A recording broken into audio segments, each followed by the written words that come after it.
Hello, hello. I'm not going to waste your time with a lengthy intro.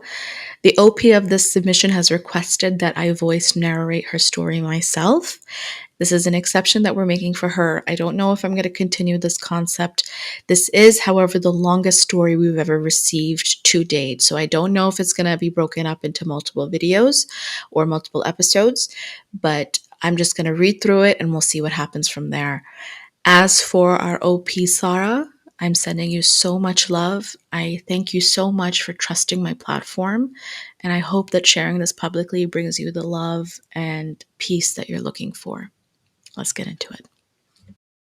I'm inspired to share my story because of a recent TikTok series about a woman who shared her husband was not who she thought he was.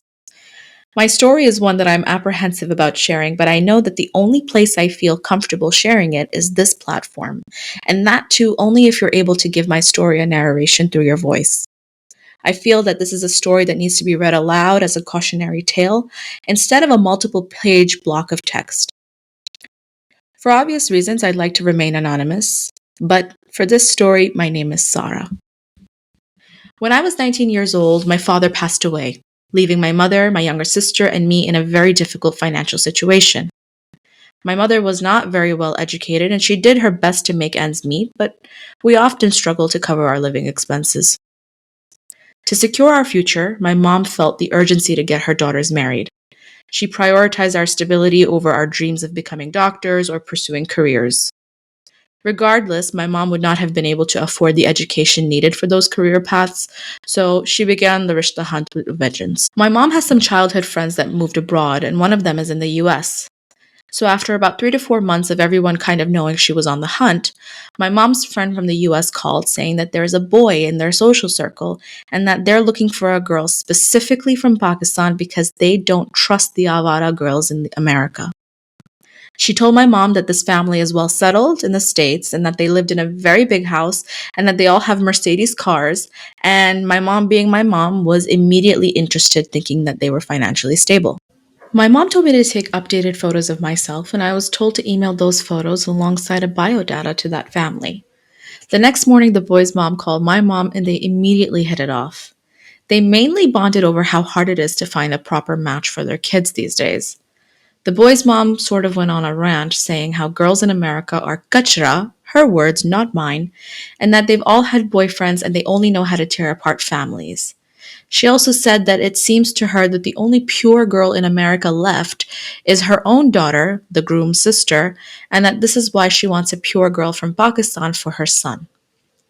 Regardless of the weird stuff she was saying, I think from my mom's perspective, she saw only the dollar signs, but my mom was still somehow interested and asked her to send her son's photos. When we got the pics of him, I didn't find him very attractive at all. He was unusually white like a ghost, and he had very red lips, like Dracula or something.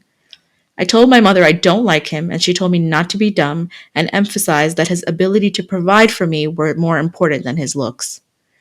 Being young and still grieving for my dad, I just went along with it. The moms did a bat baki over the phone. And at this point, I had only talked to the mom once, the sister, his only sibling, once, but never the dad and never the groom himself. My mom loved this point because it seemed to her that they were very serious, but in my opinion, that was just weird. Regardless, I was an engaged woman now, and now our families finally allowed the guy and myself to talk. When I talked to him, he was very monotone, but he was super respectful and kind. I was also super shy, I'll admit. I had never talked to a guy before, so there wasn't much compatibility, as I was always replying in a one-word answer. 3 weeks after the verbal batbaki over the phone, I physically met his mom. She came to Pakistan to do wedding preparations.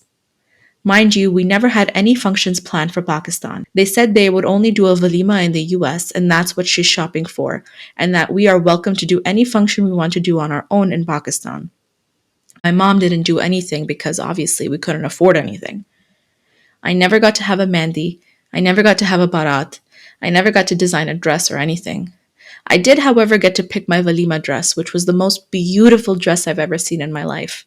It was by Republic. People of our social status don't really get to shop at these kinds of designers. So seeing that she brought me to this expensive place and let me pick this expensive dress kind of made me less anxious about the process, because I guess in a way it showed me that these people have money, they're serious, and I guess this is a legit happening.